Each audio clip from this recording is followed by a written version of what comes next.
दोस्तों नमस्कार, जय महाकाल।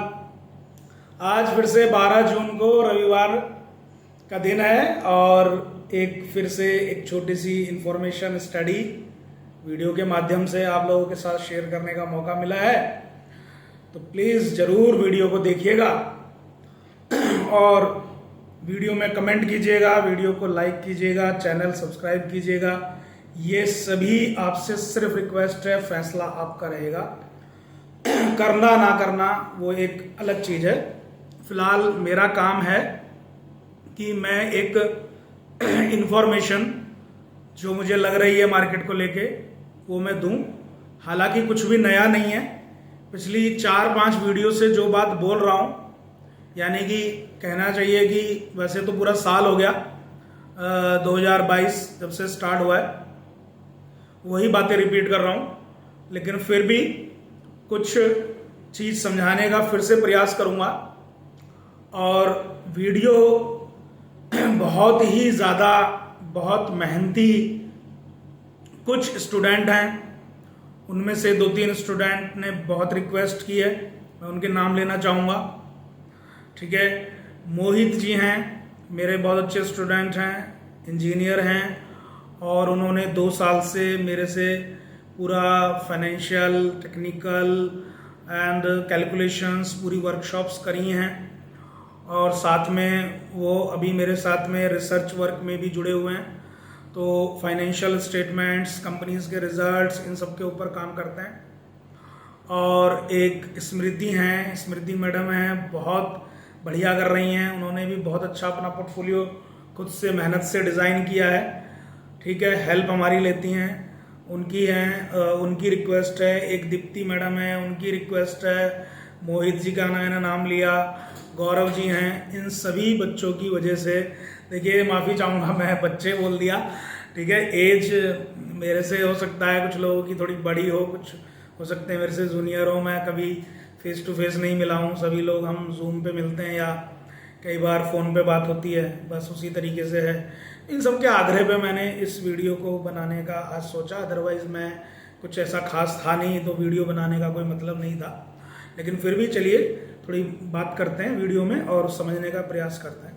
तो दोस्तों एक क्वेश्चन था एक स्टूडेंट का, मोहित जी का ही, कि सर आपने एक समय पहले, करीब 8-10 महीने पहले एक स्टॉक स्टडी शेयर किया था और बताया था वेल्सपन एंटरप्राइजेस के बारे में।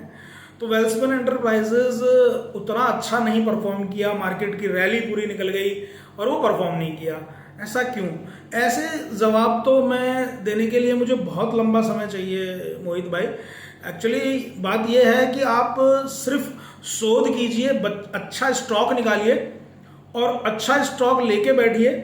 सूनर और लेटर वो आपको अच्छे रिटर्न्स भी देगा, आपके टारगेट्स भी देगा और आपका पैसा डूबेगा नहीं।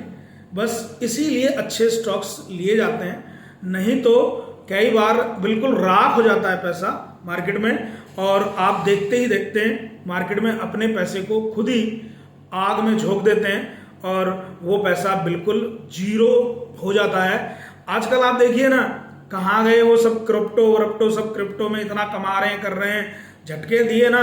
तो हर जगह पे जहाँ कहीं भी वर्चुअल असेट्स है या जहाँ कहीं भी बायर सेलर का कॉन्सेप्ट लगता है, जहाँ कहीं भी प्राइस डिटर्मिनेशन होती है, तो वहाँ पे अलग अलग फैक्टर काम करते हैं।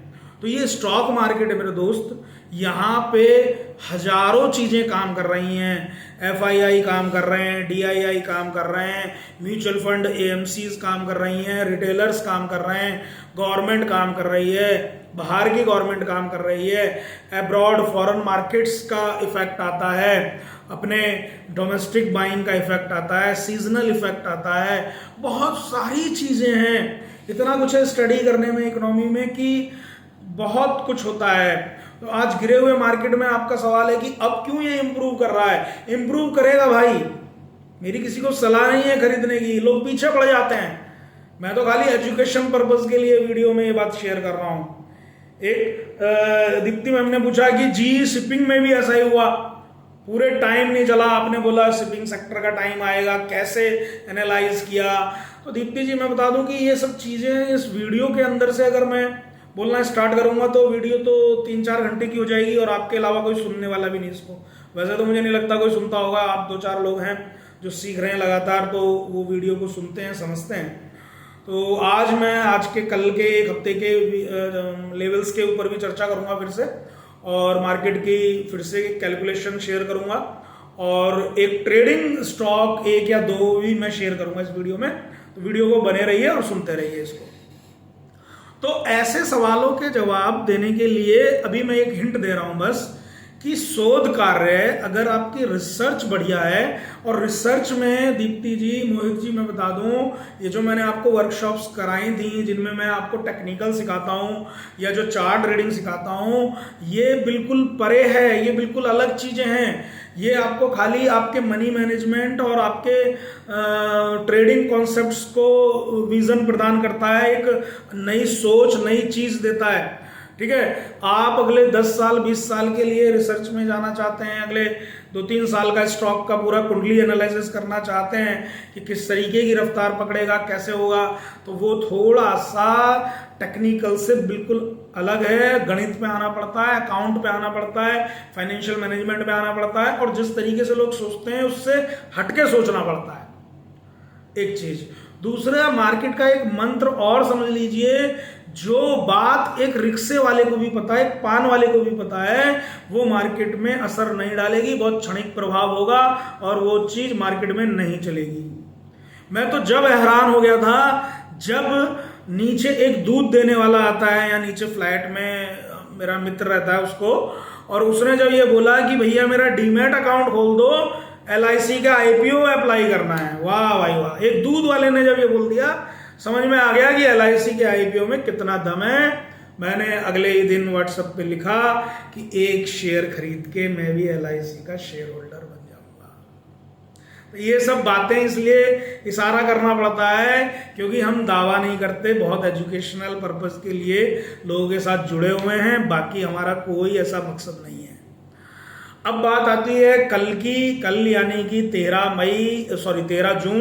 13 जून से जो मार्केट का सिनेरियो स्टार्ट होना है दोस्तों, उसके ऊपर चर्चा कर लेते हैं और ट्रेडिंग आइडियाज अपना शेयर कर लेते हैं। तो जैसा कि मैंने पिछले 1 महीने से बोल रहा हूँ, इवन हमारे एक ग्रुप है वैल्यू इन्वेस्टर्स, तो उसमें मैं मिंडा जी को, तमल सरकार जी को, इन सबको बोल रहा था कि जून मंथ का पुट मैंने वही सेल किया हुआ है। तो जून मंथ का पुट सेल करने का मतलब था, सेल बाय किया हुआ है, क्योंकि बाय मैंने इसलिए किया कि मुझे थोड़ा सा मंदी दिख रही थी, और मैं तो पहले भी वीडियोस में आपको शेयर किया हूँ अपनी स्टडी कि मंदी दिख रही है।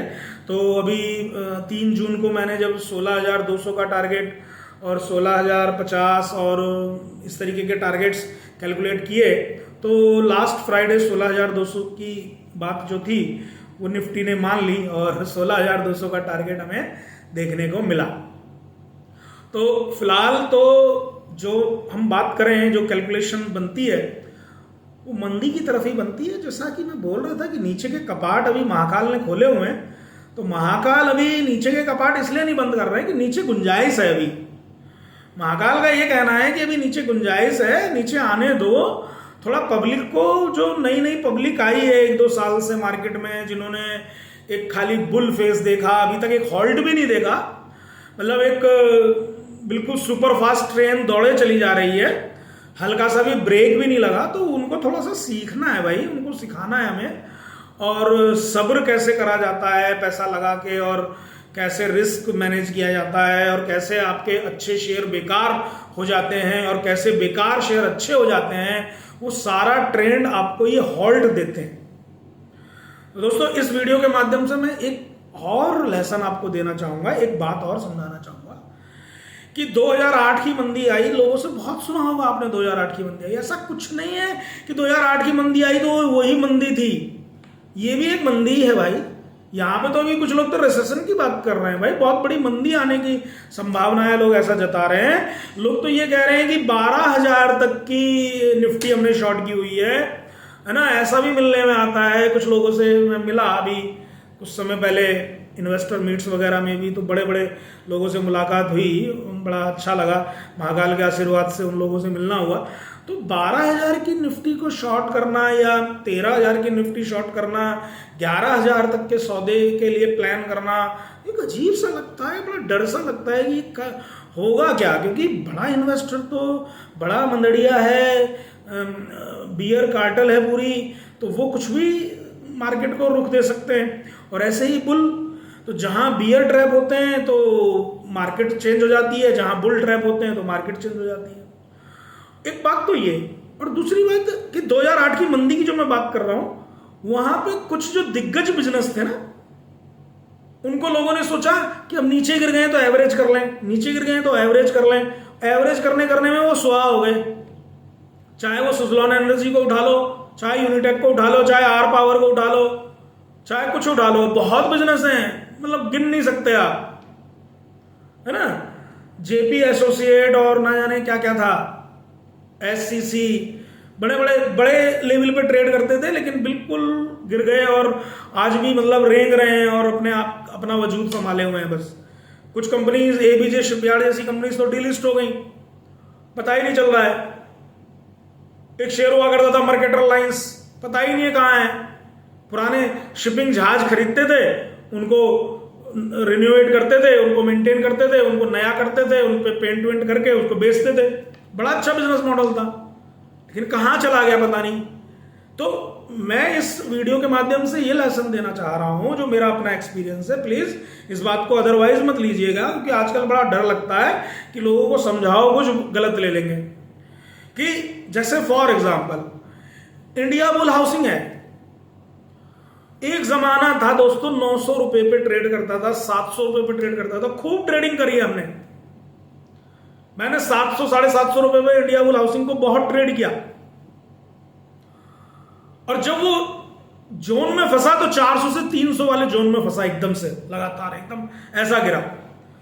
अब किसी आदमी ने 700 रुपए पे उसको अपने पोर्टफोलियो में सजा रखा है, मैं तो इसको रखूंगा हमेशा, बड़ा अच्छा शेयर है, और बिजनेस मॉडल देखें और जिस हिसाब से उनकी प्लानिंग थी और ट्रेड होता था तो लगता भी ऐसे ही था। 700 रुपए पे आज भी रखा है, और आज इंडिया बुल हाउसिंग फाइनेंस देखते ही देखते 100-125 रुपए आ गया। मैं एक बात बता रहा हूं, अब अगर अगले 10 साल में वो भाव आ गया तो क्या कमा लिया। पिछले 5 साल से होल्ड किया है और 10 साल और रुका, पता चला आपके 15 लाख रुपए भी थे, 15 साल बाद वो 15 लाख रुपए की वैल्यू देख लो इन्फ्लेशन के हिसाब से आपको क्या मिला। एक छोटी सी एक बात बोली है इस वीडियो में, ये सिर्फ समझाने के लिए। बहुत लोगों को देख लो यश बैंक में ट्रैप हुए बैठे हैं कि नहीं मानते, दिल को समझाते रहते हैं, एक दिन बढ़ेगा तो क्या 250 रुपए हो जाएगा यश बैंक, बढ़ेगा तो क्या 200 रुपए हो जाएगा भाई, और हो जाएगा तो आप लाखों रुपया 30, 40, 50 लाख रुपए की होल्डिंग लेके आप बैठे हो, क्या करा आपने। इससे बढ़िया तो एक बैंक की एफडी होती 5.5-6% के इंटरेस्ट पे चल रही होती, मजा तो आ रहा होता, कम से कम एक इंटरेस्ट तो आ रहा होता घर पे, और पैसा भी बिल्कुल सेफ रहता।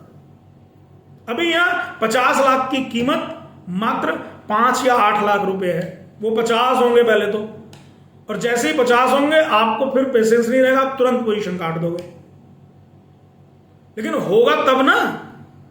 मेरा मतलब यह है सिर्फ इस वीडियो में मैसेज देने का कि आप जो शेयर गिर गए हैं अब, या जिन शेयर्स का बिजनेस वीक हो गया है, जिनके चार्ट्स वीक हो गए हैं, जिनकी आगे की मैनेजमेंट की प्लानिंग्स वीक हो गई हैं, उनको रिसर्च करके ही आगे उनमें हाथ डालें, मतलब कि पैसा इन्वेस्ट करें। अदरवाइज अच्छे बिजनेस मॉडल में रिसर्च करके ही पैसा डालें। बस यही एक खतरा रहता है स्टॉक मार्केट में। अगर ये खतरा ना हो तो हर व्यक्ति कोई भी शेयर खरीद ले। तो आपने सुना भी होगा, कोई भी शेयर ले लो यार सभी को बढ़ना है, कोई भी शेयर ले लो यार सभी को गिरना है। ऐसा नहीं है, कुछ गिरे तो गिरे ही रह जाते हैं और कुछ बढ़े तो बढ़े ही रह जाते हैं। आइसर मोटर को ले लो, जिस दिन से 300 रुपए का ब्रेकआउट आया है ना, आज तक आइसर मोटर भैया 300 रुपए ना है, तो वो बढ़ रहे हैं, एमआरएफ बढ़ रहे हैं। ये स्टोरी सुनने में अच्छी लगती है, इनको आपने प्लानिंग करके करना है, अच्छे शोध करिए। जैसा कि मैंने अभी एक उदाहरण दिया आपको। और चलिए, ये बात हो गई एक मैसेज या जो भी आप समझें। अब बात आती है कल से। कल से जो हफ्ता शुरू हो रहा है, इसमें थोड़ा दर्द दिख रहा है नीचे का। अब दर्द क्या है? इतना कोई खास दर्द नहीं है, पुरानी बातें वही नीचे का लेवल। निफ्टी सपोर्ट 15,600, 15,700, ये नीचे का दायरा रहेगा। हो सकता है गैप डाउन भी हो जाए। और ऊपर के जो दायरे हैं उसके लिए फिर से मेजर रेजिस्टेंस 16,450, 16,000, ये 2 पॉइंट फिर बन गए हैं। देखिए, पिछली बार भी 16,450, 16,000 वाले 16,400 को निफ्टी ने ब्रेक नहीं किया था, गैप अप दे दिया। यदि ट्रेडिंग डे में निफ्टी उसके ऊपर क्लोज करता तो आज मार्केट इस तरीके से नहीं फॉल होता, करीब 17,000, 17,200 को टच करता, उसके बाद आता।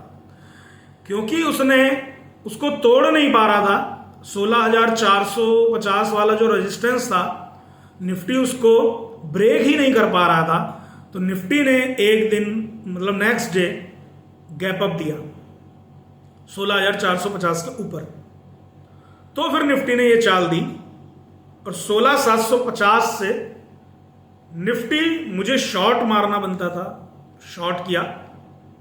16,200 पहला टारगेट और 16,050 दूसरा टारगेट। हमें ऐसा लग रहा था फर्स्ट टारगेट आ चुका है। तो नीचे की तरफ 15,600, 15,700, ऊपर की तरफ अभी 16,450 का रेजिस्टेंस। मार्केट का यही सिस्टम इस हफ्ते का है। लेकिन मैंने जैसा बोला, आप देखिए हमारी 15 मई की वीडियो देखिए, मैंने पूरा आधे पौन घंटे का विश्लेषण उसमें किया था। तो 15 मई, जिसमें कि 16 मई से नेक्स्ट वीक की उसमें निफ्टी आउटलुक भी है और एक पूरा एनालिसिस है। तो 18,600 का जो टॉप बनाया अभी तक का, जो ATH कह सकते हैं हम मार्केट का, वहां से अगर मैं 20% की कैलकुलेशन करता हूं तो 14,880 का भाव निकल के आता है। तो 14,880 तो अभी हम आए ही नहीं। मुझे ऐसा लगता है कि अगर 15,600 वाले लेवल को, क्योंकि एक बार 2 बार टेस्ट कर चुका है, अगर ये टेस्ट करने मार्केट फिर से आया और यहां से रिवर्स किया, क्योंकि 15,900 से भी रिवर्स आ सकता है, और कल अगर मार्केट फर्स्ट हाफ में डाउन रहा तो शॉर्ट कवरिंग भी आ सकती है। तो शॉर्ट कवरिंग के भी पूरे चांस हैं। तो अगर मार्केट ने ये 15,600, 700 वाले को टेस्ट किया और यहां से फिर से शॉर्ट कवरिंग आई, तो फिर समझ जाएंगे आपसे मेरा मतलब है आप हम सब। अदरवाइज 15,600 पे अगर रुका मार्केट तो इस हफ्ते में या नेक्स्ट कभी भी उसके लिए भी ये बात बरकरार है, तो मार्केट वहां से वीक हो जाएगा, क्योंकि 2-3 बार टेस्ट करने आ गया उसी सपोर्ट को टेक्निकली। तो मार्केट वहां से वीक होगा। जब वहां से मार्केट वीक होगा तो वो 15,000 की यात्रा, 14,840 वाली यात्रा, वो एक बार फिनिश कर दे और उसको स्पीड से फिनिश करे तो ज्यादा अच्छा है। ये ध्यान रखिएगा, 2 दिन लगातार कभी भी, चाहे वो जून मंथ में हो और चाहे वो जुलाई मंथ में हो और चाहे वो कभी भी हो, लगातार 2 या 3 दिन या 1 हफ्ते ताबड़तोड़ 1,000, 1,200, 1,500 पॉइंट निफ्टी एकदम से गिर के रिवर्स मार देगी। बस वहीं से बॉटम फिनिशिंग समझिएगा। ऐसा मेरा व्यक्तिगत विचार है, ऐसी मेरी अपनी सोच है। जब कभी भी बॉटम बनेगा तो बहुत तेजी से गिरने के बाद बनेगा। जब ATH बनेगा तो बहुत तेजी से स्पाइक मूव के बाद ही बनेगा। और वहीं पे सारे लोग भ्रमित हो जाते हैं हम कि नहीं, अब मंदी नहीं आएगी या अब तेजी नहीं आएगी। इस तरीके के विचार मार्केट में जब आएंगे, मैंने कहा ना, जब एक दूधिया को, एक पान वाले को भी खबर पता है, आप भी अपने को उसी कैटेगरी में रखिए कि हम नॉर्मल इंसान हैं, नौकरी पैसा करते हैं भाई, मार्केट की न्यूज़ अगर मेरे तक भी आ रही है तो सब स्ट्रेल है, सब बिल्कुल बेकार बासी न्यूज़ आ रही है, उसका क्षणिक प्रभाव होगा। मार्केट में जो न्यूज़ बड़े लोगों को पता है या बड़े एनालिस्ट को पता है वही न्यूज़ काम करेगी मार्केट में। तो मार्केट में न्यूज़ बेस तो कुछ भी ज़्यादा परेशान होने की आवश्यकता नहीं है कि डाउ जोन 800 पॉइंट गिर गया है, ये भी गिर गया है, वो भी गिर गया है, ऐसा हो रहा है, फला ग्रुप में ऐसा चल रहा है, फला ये हो गया, इस वीडियो में ये हो गया। ऐसे जब सबको पता है तो वो ज़्यादा प्रभाव नहीं डालेंगे। लेकिन जहां नहीं पता है, यूं तो मैंने नवंबर में बोला कि चार्ट वीक हो चुके हैं, अक्टूबर में बोला चार्ट वीक हो चुके हैं, गैप अप थ्योरी पूरी मैंने वीडियो में समझाई, 2022 का पूरा परिदृश्य समझाया। कोई और वीडियो हो उस लेवल पे तो आप मुझे बता दीजिए यूट्यूब पे। कोई नहीं बोल रहा, सब तेजी तो बोल रहे थे। अब सब मंदी जो कर रहे हैं, इस मंदी का भी ये नहीं पता है कि यहां से कब रिवर्स हो जाएगा और बड़ी तेज हो जाएगा मार्केट। तो मार्केट के अंदर बस इतना ध्यान रखना है। और अब ट्रेडिंग आइडिया की बात करता हूं। सर स्टॉक नहीं बताते हो आप, मार्केट में स्टॉक ऑफ द मंथ बताते थे और बहुत अच्छे अच्छे शेयर आपने बताए, BEL बताया, क्वालिटी पाटिल बताया, बहुत अच्छा चल रहे हैं। BEL तो लॉन्ग टर्म है दोस्तों, रखिए उसे संभाल के। और फंडामेंटली आप देखिए धीरे धीरे आपको ग्रोथ ही दे रहा है, गिरे हुए मार्केट में भी। आपने इतना कुछ बताया, अवध शुगर बताया, KPR मील बताया, GE शिपिंग बताया, बहुत कुछ बताया, ठीक है बताया भाई, कैनफिन होम बताया, सब यूट्यूब पे पड़ा है। मैं अब बिल्कुल भी आपको लॉन्ग टर्म शेयर्स नहीं शेयर कर रहा हूं, अभी इस वीडियो में तो बिल्कुल नहीं कर रहा हूं। इस वीडियो में तो मैं आपको बस यही बोलूंगा कि एक ट्रेडिंग आइडिया दे रहा हूं। तो ट्रेडिंग आइडिया के हिसाब से जून मंथ चल रहा है, तो मैं समझता हूं जून मिड के बाद से एक मानसून इफेक्ट आना शुरू हो जाएगा मार्केट में। और जुलाई अगस्त ये 2 महीने, इवन सितंबर भी आप लीजिए, तो एक मानसून इफेक्ट के हिसाब से आप agro chemicals and fertiliser shares में ट्रेडिंग आइडिया ले सकते हैं। जैसे कि मेरी पसंद होगी चंबल फर्टिलाइजर एंड GNFC। तो GNFC और चंबल फर्टिलाइजर है, इनमें 5-5, 10-10% की मूव के लिए आप पोजीशन बना सकते हैं। चंबल फर्टिलाइजर है 350, 360 तक के भी आपको दे देगा लेवल्स। 320 से अगर आप खरीदते हैं या 310 से खरीदते हैं तो वो भी दे देगा आपको। और अभी कुछ थोड़ा सा जो लगेज को लेके और लॉजिस्टिक में लेके कुछ चीज़ें और लेके आने वाली है गवर्नमेंट और महाराष्ट्र सरकार में भी। तो मैंने तो एक शेयर पहले से TWL बहुत पहले से स्टडी शेयर की हुई थी, TWL टेटागर वैगन करके जो है। तो टेटागर वैगन लिमिटेड को आप होल्ड भी कर सकते हैं और अच्छा आने वाले टाइम में काम करेगा। तो मेरे तो भी ट्रेडिंग व्यू में यही रहेगा मेरा ट्रेडिंग आइडिया कि आप फर्टिलाइजर और एग्रो केमिकल्स में ट्रेडिंग आइडिया लेके अपना काम करें दोस्तों। और मैंने बहुत लंबा खींच दिया वीडियो को, माफ़ी चाहूँगा, लेकिन वीडियो में जो भी बातें थी बहुत अच्छी लगी मुझे, तो जो समझाने का मैंने प्रयास किया हो सकता है आप लोगों को भी अच्छी लगी हो। प्लीज़ चीज़ों को फॉलो कीजिएगा, ध्यान रखिएगा अपना। और मार्केट में अभी कोई भी ऐसी खास तेजी अभी नहीं है, जब होगी और मुझे मौका मिला 100% वीडियो लेके आऊँगा। आप लोगों का बस इसी तरीके से प्यार और सपोर्ट और आशीर्वाद मिलता रहे। धन्यवाद।